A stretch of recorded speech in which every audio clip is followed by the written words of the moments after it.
Hello दोस्तों, class 12th की physics में इस समय हम सब लोग पढ़ रहे हैं बालाजी प्रकाशन के आंकिक प्रश्न। और ये जो वीडियो इस समय चल रहा है विद्युत चुंबकीय प्रेरण नाम के चैप्टर का चल रहा है और ये इसका तीसरा वीडियो है। आप सभी बच्चों का हमारे अपने प्यारे से यूट्यूब चैनल पर स्वागत है।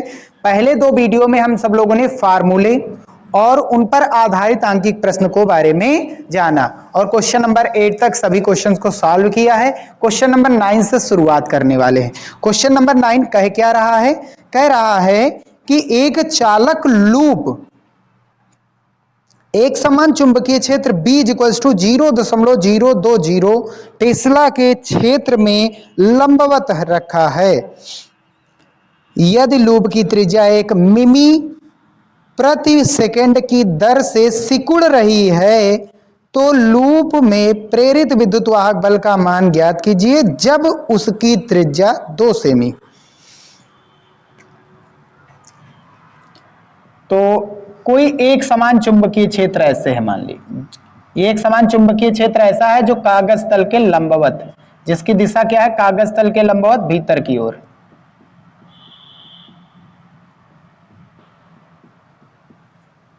कागज तल के लंबवत भीतर की ओर है ऐसे। और इसी के तल इसी जगह पर एक रिंग रखी गई, गोले वृत्ताकार चालक रखा गया है। कैसे समझ लीजिए, छल्ला ऐसे रखा गया। अब इस छल्ले में चुंबकीय बल रेखाएं लंबवत जा रही हैं, इसके तल के लंबवत जा रही हैं। तो इसका एरिया वेक्टर किधर आएगा? इसका एरिया वेक्टर या तो लंब, एरिया वेक्टर क्या होता है? किसी भी सतह का लंब होता है, या तो भीतर या तो बाहर। हम भीतर वाला लेंगे क्योंकि चुंबकीय क्षेत्र की दिशा भीतर है, इसकी भी दिशा भीतर हो ताकि एंगल कितना बने? 0 अंश। बाहर लेंगे तो फ्लक्स निगेटिव आएगा और हमको फ्लक्स धनात्मक चाहिए होगा। ठीक, अब ये लगातार इसकी त्रिज्या जो है इस समय कितनी है? R = 2 सेमी है। अब ये धीरे धीरे घट रही है और त्रिज्या अगर जो इसका आकार त्रिज्या अगर जो घट रही है समय के साथ तो इसका आकार भी घटेगा। इसका आकार घटेगा तो चुंबकीय बल रेखाओं की संख्या भी, इससे संबद्ध चुंबकीय बल रेखाएं संख्या भी परिवर्तित होगी और जिसके कारण इसमें विद्युत वाहक बल उत्पन्न हो जाएगा। ठीक, और वो विद्युत वाहक बल कितना उत्पन्न होता है? माइनस का d/dt ऑफ φb। यही तो था E का मान। अब फाई क्या है? चुंबकीय फ्लक्स क्या होता है? BA cos theta. B और A के मध्य बना कोण चुंबकीय क्षेत्र की दिशा भी कागज तल के लंबवत है, क्षेत्रफल सदिश भी लंबवत है, तो इन दोनों के बीच कोण 0 अंश आएगा और इसका मान क्या हो जाएगा? BA क्या है? A है इस वृत्ताकार लूप का क्षेत्रफल। क्या होता है? वृत्त का क्षेत्रफल πr²। πr इसकी त्रिज्या है स्क्वायर। ये वैल्यू उठा करके यहां पर डालेंगे तो माइनस का d/dt ऑफ φb का मान कितना है? b πr²। अब E = b तो कांस्टेंट ही है, चुंबकीय क्षेत्र नियत है, केवल आकार बदल रहा, त्रिज्या समय के साथ घट रही, सिकुड़ रही, यानी कि माइनस कम हो रही है। तो b कांस्टेंट है, बाहर आ जाएगा। पाई कांस्टेंट होता ही है, बाहर आ जाएगा। अंदर कौन बचा? d/dt of r²। r बदल रही है, त्रिज्या घट रही है, सिकुड़ रहा ना, त्रिज्या घट रही है। तो r² का अवकलन क्या होता है? समय के सापेक्ष E = b पाई। अवकलन करेंगे, r² का होता है 2r और इंटू r का, भाई r² का पहले बाहर वाले भाग का कर रहे हैं, अब अंदर कौन है? ब्रैकेट लगा देते हैं। पहले बाहर किया, r² का 2r हुआ, अब अंदर कौन है? r का t के सापेक्ष अवकलन, तो d/dt ऑफ r होता है। ठीक, अब ये वैल्यू हम डाल देंगे यहां पर। तो E = माइनस, b का मान कितना है? 0.02। इस 0 को लिखने या ना लिखने से कोई मतलब नहीं। पाई का मान हम 3.14 डालेंगे, गुणा 2 r का मान कितना है? 2 सेंटीमीटर। सेंटीमीटर को मीटर में बदलेंगे 10⁻²। सेंटीमीटर को मीटर में बदलेंगे 10⁻² से गुणा, अब ये मीटर में हो गया। मिलीमीटर में है त्रिज्या, ठीक है ना। मिलीमीटर को मीटर में चेंज करने के लिए 10⁻³ से गुणा कराते हैं। अब मिलीमीटर को मीटर में चेंज कर दिया गया और प्रति सेकंड है। और आगे कितना? 1 का गुणा इससे कराएंगे तो सेम यही आएगा, माइनस का चिन्ह आगे लगा देंगे। 1 लिखो चाहे ना लिखो, ठीक। और 2r हो गया। अब d dt ऑफ r कितना है, माइनस का, सिकुड़ रहा है यानी कि त्रिज्या घट रही है धीरे धीरे समय के साथ, माइनस का क्या है 10 की घात -3 मीटर प्रति सेकंड, सभी MKS पद्धति के मात्रक। ये माइनस कैंसिल, आंसर कितना आएगा 2 दूनी 4, 4 दूनी 8, 8 का गुणा 4 से कराएंगे तो 2 दूनी 4, 4 दूनी 8, 8 चौक 32 के 2, बचा कितना 3। अब 8 का गुणा 1 से करेंगे, 8 एकन 8 और 3 11, और बचा कितना कैरी 1, 8 त्रिक 24, भाई ये तीनों मिलकर के 8 हो गए हैं, तो 8 का गुणा करा रहे हैं, 8 त्रिक 24 और 1 25, कितने अंक आगे दशमलव था 1 2 3 4, 1 2 3 4, और गुणे में 10 की घात -2 -3 माइनस का 5। अब दशमलव को पीछे ला रहे हैं, भाई पीछे लाएंगे तो माइनस, आगे बढ़ाएंगे तो प्लस, कितना पीछे लाए हैं साइंटिफिक रूप है माइनस का, 1 अंक पीछे लाए तो 1 माइनस 1 माइनस 5 माइनस, टोटल कितने माइनस हो गए 6। तो E इक्वल्स टू 2.512 इंटू 10 की पावर -6 वोल्ट, इतना विद्युत वाहक बल उत्पन्न होगा। ठीक, इतना विद्युत वाहक बल 2.5 गुणे 10 की घात -6 वोल्ट, ये पहले का आंसर है। अगर पिछले वीडियो नहीं देखे तो उनको जरूर से जरूर देखिए, ताकि ये सभी के सभी आप लोगों को समझ में आए। ठीक, एक लाइन से पढ़ेंगे समझेंगे तो आसानी होगी समझने में। ठीक, नहीं तो कुछ क्वेश्चन समझ में आएंगे, कुछ में हमारी भाषा आपको समझ में नहीं आएगी, मेथड समझ में नहीं आएगा, क्योंकि हमने जैसा पिछले वीडियो में मेथड बताया सेम वही यहां पर लगा रहे हैं, कुछ और नहीं कर रहे हैं। ठीक, 10 नंबर है, क्या कह रहा है, कह रहा है कि एक 50 सेमी लंबा तार 0.8 न्यूटन पर एम्पियर मीटर के एक समान चुंबकीय क्षेत्र में अपनी लंबाई तथा चुंबकीय क्षेत्र दोनों के लंबवत 2 मीटर प्रति सेकंड के वेग से गतिमान है। तार में उत्पन्न होने वाले प्रेरित विद्युत वाहक बल की गणना कीजिए। यदि तार क्षेत्र के समांतर चल रहा है तो प्रेरित विद्युत वाहक बल, तो प्रेरित विभवांतर या विद्युत वाहक बल का मान क्या होगा। ठीक, बढ़िया क्वेश्चन है एकदम नंबर 1 का, और इसको हमने पढ़ाया भी था, पढ़ाया था। अगर कोई एक समान चुंबकीय क्षेत्र, हमने ये ले लिया, इसको हटा देते हैं, एक समान चुंबकीय क्षेत्र हमने ले लिया जिसकी दिशा कागज तल के लंबवत है,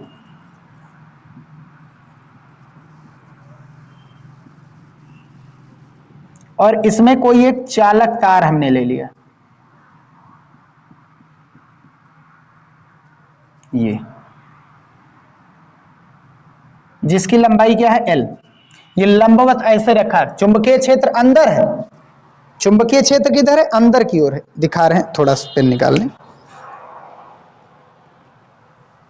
तीनों के तीनों लंबवत होंगे।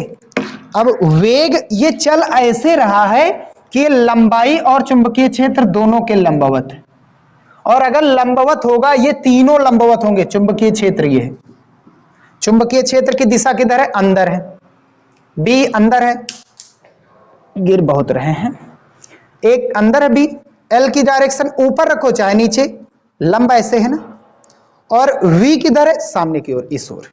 तो ये देख सकते हैं तीनों के तीनों लंब है। अगर तीनों लंब नहीं होंगे, चालक की लंबाई, चुंबकीय क्षेत्र और वेग, इन तीनों में से कोई भी लंब अगर नहीं होगा, कोई भी समांतर हुआ, तो ये विद्युत वाहक बल उत्पन्न ही नहीं होगा इसमें।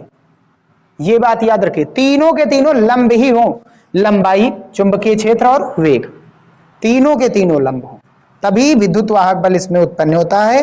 और जो विद्युत वाहक बल उत्पन्न होता है, जो विभवांतर उत्पन्न होता है, उसका मान क्या होता है, उसका मान होता है E इक्वल्स टू माइनस का BVL, यही बताया गया था। अगर हम E की मॉडुलस वैल्यू लेंगे तो ये क्या आ जाएगा, BVL आएगा।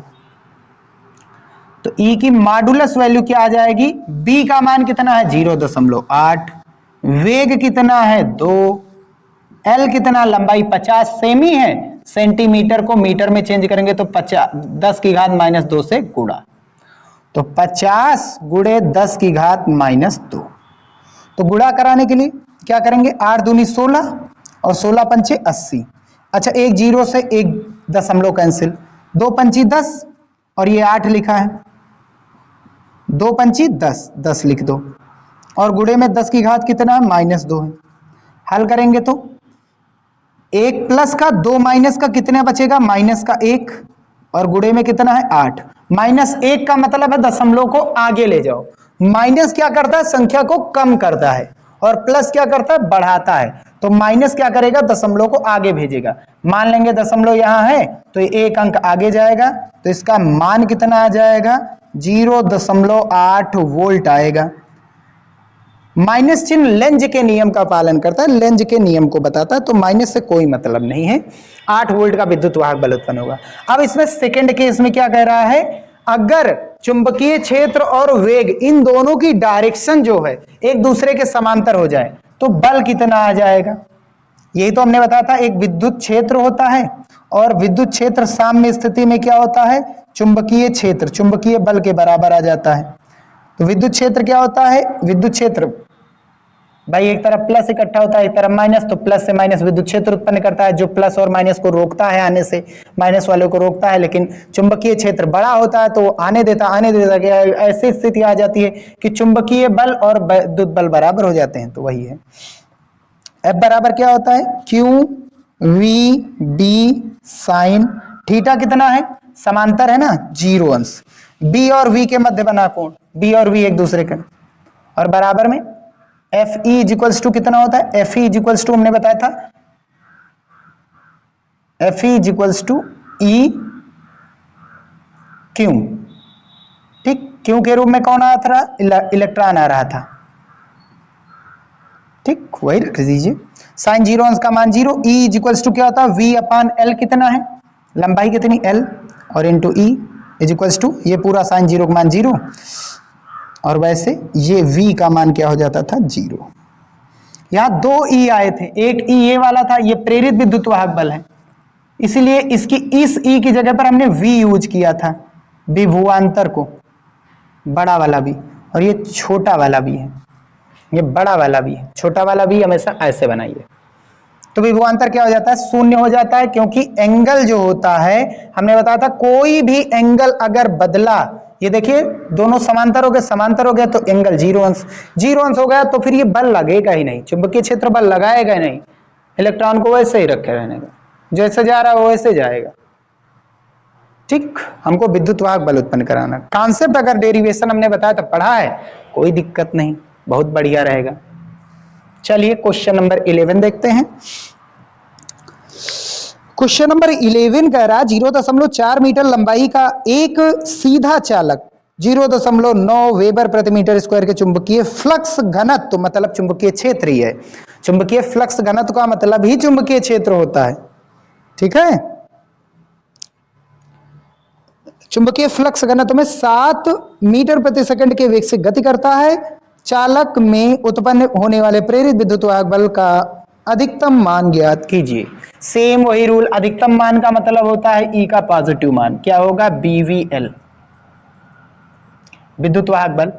B का मान कितना है 0.9, V का मान वेग है 7, लंबाई कितनी है 0.4, गुणा कराएंगे तो 9 से 63, कितने अंक आ गए 0.1, गुणा 0.4, हल करेंगे 4 तियां 12 के 2, 1 बचा, 4 6 24 और 1 25, 1 और 1 2 अंक आगे दशमलव, 2 अंक आगे दशमलव। E का अधिकतम मान चाहिए तो माइनस हटा देंगे, विद्युत वाहक बल वोल्ट, इतना ही मान होगा, उत्पन्न होगा, ये बन गया इसका आंसर। आइए अगला क्वेश्चन देखते हैं, क्वेश्चन नंबर 12 क्या कह रहा है। चलिए भैया क्वेश्चन नंबर 12 देखते हैं। 12 क्या कह रहा है कि 20 मीटर पंख फैलाव वाला धातु, 20 मीटर पंख है, 20 मीटर का एक पंख है जो कि फैला हुआ है, ठीक है, एक धातु है का वायुयान, यानी वायुयान के पंखों की लंबाई टोटल जो फैले हुए हैं, दक्षिण दिशा में एक 20 मीटर पंखों वाला वायुयान यानी हवाई जहाज है, एक हवाई जहाज है जिसके पंखों की लंबाई कितनी है 20 मीटर है, ठीक है। और बताया गया है ये कि दक्षिण दिशा में 250 मीटर प्रति सेकंड के वेग से पृथ्वी की सतह के समांतर उड़ रहा है। ठीक, पृथ्वी के चुंबकीय क्षेत्र का ऊर्ध्वाधर घटक 3.5 × 10⁻⁻5 वेबर प्रति मीटर स्क्वायर है। वायुयान के पंखों की नोकों के बीच प्रेरित विद्युत वाहक बल की गणना कीजिए। तो एक वायुयान है, किस दिशा में उड़ रहा है? दक्षिण दिशा में उड़ रहा है, और चुंबकीय क्षेत्र का ऊर्ध्वाधर घटक दिया गया है पृथ्वी के। पृथ्वी का चुंबकीय क्षेत्र क्या होता है? पृथ्वी के चुंबकीय क्षेत्र में दो घटक होते हैं, पहला एक क्षैतिज और दूसरा ऊर्ध्वाधर घटक होता है। ठीक, तो ऊर्ध्वाधर का मतलब होता है पृथ्वी तल के लंबवत ऊपर, क्षैतिज का मतलब पृथ्वी तल के समांतर। तो पृथ्वी के समांतर, ये मान ली हमने पृथ्वी ऐसे, ये एक पृथ्वी है, ठीक, ये जमीन हमारी पृथ्वी है। अब इसी के समांतर दक्षिण दिशा में, ये हमारा उत्तर है, बाईं ओर उत्तर है, उत्तर मतलब नॉर्थ, और दाईं ओर क्या है? दक्षिण दिशा। तो उत्तर से दक्षिण दिशा में, उत्तर से दक्षिण दिशा में क्या उड़ रहा है? v वेग से, यानी कि 250 मीटर प्रति सेकंड वेग से जो है वायुयान उड़ रहा है, और ये हमारी पृथ्वी है। और इसका लंब किधर होगा? इसका लंब किधर होगा? वर्टिकल, यानी लंब, चुंबकीय क्षेत्र होता है ना, तो इसका चुंबकीय क्षेत्र बीवी किधर होगा? पृथ्वी तल के लंबवत होता है, ऊर्ध्वाधर घटक है ना, लंबवत होता है। तो ये बीवी है, और वी बीवी पर, यानी कि बी और वी एक दूसरे पर क्या है? इस वी का मतलब वर्टिकल, इस वी का मतलब होता है वेग, ये दोनों एक दूसरे पर लंब हैं। अब ये जो जहाज है, ये जहाज है, ऐसे जा रहा है इधर, तो जहाज तो ऐसे होगा, इसके पंख की लंबाई ऐसी होगी। ऊर्ध्वाधर घटक कहाँ है? ऊपर की ओर है, और जहाज किधर आ रहा है? हमारी ओर आ रहा है, इस ओर आ रहा है। तो देखो तीनों परस्पर क्या है? एक दूसरे पर लंब है, तो तीनों लंब है, तीनों लंब है, यानी कि यहां पर भी जो फार्मूला लगेगा, विद्युत वाहक बल जो उत्पन्न होगा, ई का मॉडुलस वैल्यू लेंगे, यानी प्लस का BVL होगा। ठीक, सेम वही फार्मूला लगेगा। तो जहाज वाले क्वेश्चन में यही फार्मूले लगेंगे। बी कौन सा लेना? वर्टिकल वैल्यू लेनी, बी की मॉडुलस वैल्यू, बी की वर्टिकल वैल्यू लेनी है, ऊर्ध्वाधर घटक, और इनटू वेग कितना है? v, और गुणा लंबाई BVL। BV कितना है? 3.5 × 10⁻⁻5। वेग कितना है? 250। L लंबाई कितनी है? 20। हल करेंगे तो 25 दूनी 50, कितने जीरो? 3 जीरो, 25 दूनी 50, 1 जीरो 2 जीरो, और गुणा में कितना? 3.5 × 10⁻⁻5। कितने जीरो है इसके पास? 3। 5000 का मतलब 5 × 10⁻3। अब 35 का 5 से गुणा करो, 175 होगा ना, गुणे में 10 की घात कितना बचेगा? 3 प्लस के 0, 5 माइनस के 2 जीरो, एक अंक आगे दशमलव था, लगा देंगे। अब एक अंक आगे दशमलव, दशमलव को 2 अंक आगे ले जाएंगे, आगे बढ़ाएंगे प्लस, पीछे लाएंगे माइनस, तो दशमलव को आगे ले गए प्लस, पीछे लाएंगे तो माइनस, आगे ले गए 2 प्लस ले गए, 2 माइनस से कैंसिल होकर के कितना आंसर आएगा? 0.175 वोल्ट। ये इतना विद्युत वाहक बल पंख के सिरों के बीच उत्पन्न होगा। 13 नंबर देखते हैं, कह रहा है रेल की दोनों पटरियां आपस में तथा पृथ्वी से पृथककृत हैं, आपस में अलग अलग हैं एक दूसरे से, और पृथ्वी से भी दोनों अलग अलग हैं, वो तो होते ही है पटरियां ट्रेन की। फिर आगे, इन्हें 1 मिलीवोल्ट मीटर से जोड़ा गया है। ठीक, इनको 1 मिलीवोल्ट मीटर से जोड़ा गया है। ठीक, इन पटरियों को, दोनों पटरियों को। फिर आगे, जब इन पर एक ट्रेन 180 किलोमीटर प्रति घंटे की चाल से दौड़ती है पटरियों पर, तो मिली वोल्ट मीटर का पाठ्यांक क्या होगा? तो एक वोल्ट मीटर जोड़ा गया है, एक मिली वोल्ट मीटर का, समझ रहे हो? यानी एक वोल्ट मीटर है वोल्टेज को मापने वाला, एक वोल्टेज को मापने वाला वोल्ट मीटर है, जो कि अपना पाठ्यांक मिलीमीटर में देता है, मिली वोल्ट, मिली में देता है, मिली वैल्यू, यानी मिली वोल्ट मीटर है। ठीक, एक वोल्ट मीटर है जो मिली वैल्यू अपनी देता है, बहुत छोटी वैल्यू देता है, तो वही है वो 1 मिली वोल्ट मीटर, वो अलग चीज है, वो एक वोल्ट मीटर है, उपकरण होता है जो वोल्टेज का मापन करता है, और वो कितनी मापन करता है, 1 मिली वोल्ट मीटर का मापन कर सकता है अधिकतम। ठीक, 1 मिली वोल्ट मीटर का मतलब होता है 10⁻³ वोल्ट, इतने का मापन अधिकतम करता है। उसी को जोड़ा गया है पटरियों से। फिर इसके बाद तो मिली वोल्ट मीटर का पाठ्यांक क्या होगा, दिया है पृथ्वी के क्षेत्र का ऊर्ध्वाधर अवयव, ऊर्ध्वाधर घटक या ऊर्ध्वाधर अवयव 0.2 × 10⁻⁴ वेबर प्रति मीटर स्क्वायर तथा पटरियां परस्पर 1 मीटर की दूरी पर हैं। तो दोनों पटरियां जो है, ये दोनों पटरियां बिछी हुई हैं। ठीक, ऐसे दोनों पटरियां हैं, ऐसे कह सकते हैं। ठीक, जो एक दूसरे से क्या है, कितने मीटर पर हैं, एक दूसरे से ऐसे एक दूसरे से 1 मीटर की दूरी पर है, और ऊर्ध्वाधर, पृथ्वी का ऊर्ध्वाधर घटक यानी ऊपर की ओर ऐसे दिया गया है। ये दोनों 1 मीटर की लंबाई पर हैं, ऊर्ध्वाधर घटक ऐसे हैं। ठीक, तो लंबाई हम कोई एक लेते हैं, पटरी कोई एक लेते हैं, तो या ये एक पटरी होगी, पटरी बिछी हुई है ऐसे। ठीक है, और ऐसे है चुंबकीय क्षेत्र का घटक। ठीक, और यहां पर एक लाइन नहीं दी गई है। जो पटरियां बिछी हुई हैं, जो पटरियां बिछी हुई हैं उनमें उनकी दूरी दी गई है, ये वाली दूरी दी गई है, लेकिन ध्यान से समझना, पटरी वाली नहीं लेनी, हमने पटरी वाली ले ली, ये वाली दूरी नहीं, ये तो पटरी बिछी हुई है। लंबाई कौन सी दी गई है, इन दोनों के बीच की दूरी, तो लंबाई ये वाली दी गई है। ये 1 मीटर लंबाई पटरी, एक इधर है एक इधर है, ये इन दोनों के बीच की दूरी है, लंबाई है ऐसे इस, और ये पृथ्वी पर ऐसे है दोनों। ठीक, पृथ्वी का ऊर्ध्वाधर घटक क्या है, BV, ऊपर की ओर लंबवत, और ट्रेन किस ओर गति करेगी, पटरी ऐसे बिछी हुई, ऐसे पटरी दोनों बिछी हुई। ठीक है, ये दोनों ऐसे पटरी बिछी हुई, इनके बीच की दूरी ये L है, और ऊर्ध्वाधर घटक B, चुंबकीय क्षेत्र का BV है, और ट्रेन किधर गति करेगा, ऐसे ऐसे जाएगा, ऐसे गति कर रहा है, हमने मान लिया सामने की ओर जा रहा है। तो देख सकते हैं तीनों परस्पर क्या है, लंबवत है। तीनों परस्पर लंबवत है, तो E का फार्मूला क्या लगेगा, E की मॉडुलस वैल्यू क्या आएगी, BVL। और एक खास बात, यहां B कौन सा होगा, वर्टिकल होगा, और इंटू वेग और गुणा लंबाई। तो BV हमारे पास कितना है, 0.2 × 10⁻⁴। वेग कितना है, वेग है 180 किलोमीटर प्रति घंटा को मीटर प्रति सेकंड में चेंज करना है, तो इसको गुणा कराते हैं 5/18 से।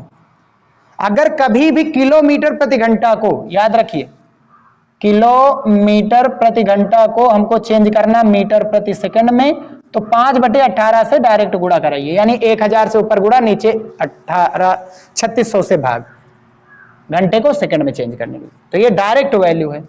अगर मीटर प्रति सेकंड को किलोमीटर प्रति घंटे में चेंज करना तो 18/5 से, तो 5/18 से गुणा कराएंगे, ये मीटर प्रति सेकंड में हो गई वैल्यू, और इंटू लंबाई कितनी है, 1। अब 18 धाम में कितना होगा, 18 धाम में होता है 180, 1 0 से दशमलव कैंसिल, 2 पंची 10, और गुणे में 10 की घात कितना, -4। हल करेंगे तो 10 की घात कितना आएगा, -3, और 10 की घात -3 वोल्ट है विद्युत वाहक बल, और 10 की घात -3 वोल्ट। 10 की घात -3 का मतलब क्या होता है, मिली होता है। क्या होता है, मिली। 10 की घात -3 का मतलब होता है मिली, और V क्या है, वोल्ट।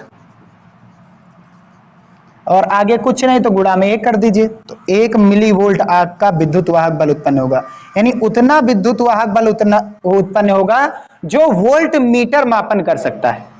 तो वोल्ट मीटर जो हमने लगाया है वो पूरी की पूरी फुल रीडिंग देगा, उतना ही जितने यूनिट का हमने लगाया है, जितने परास का हमने वोल्ट मीटर लगाया है, उतने ही परास का विद्युत वाहक बल इन दोनों पटरियों के बीच उत्पन्न होगा, इन दोनों लंबाइयों के, इन दोनों सिरों के, एक सिरे से दूसरे सिरे। ये इसका आंसर है, 1 मिली वोल्ट ही आंसर आएगा, जितना परास दिया गया वोल्ट मीटर का। ठीक, वोल्ट मीटर के एक प्लस को एक प्लस से जोड़ा गया, माइनस को माइनस से, ऐसे वोल्टेज मापन करना है लंबाई का। ठीक, ये था क्वेश्चन नंबर 13, और यहीं पर हम वीडियो समाप्त करते हैं। तो क्वेश्चन नंबर 13 तक तो कंप्लीट हो गया है। अब 14, 15, 16 और 17 ये 4 क्वेश्चन बचे हैं इससे का नंबर वाले के, और फिर स्वप्रेरण अन्योन प्रेरण वालों के क्वेश्चन हम सॉल्व करेंगे। वीडियो पसंद आया हो तो उसे लाइक कीजिएगा, चैनल में नए आए हो सब्सक्राइब कीजिएगा। मिलते हैं नेक्स्ट वीडियो में।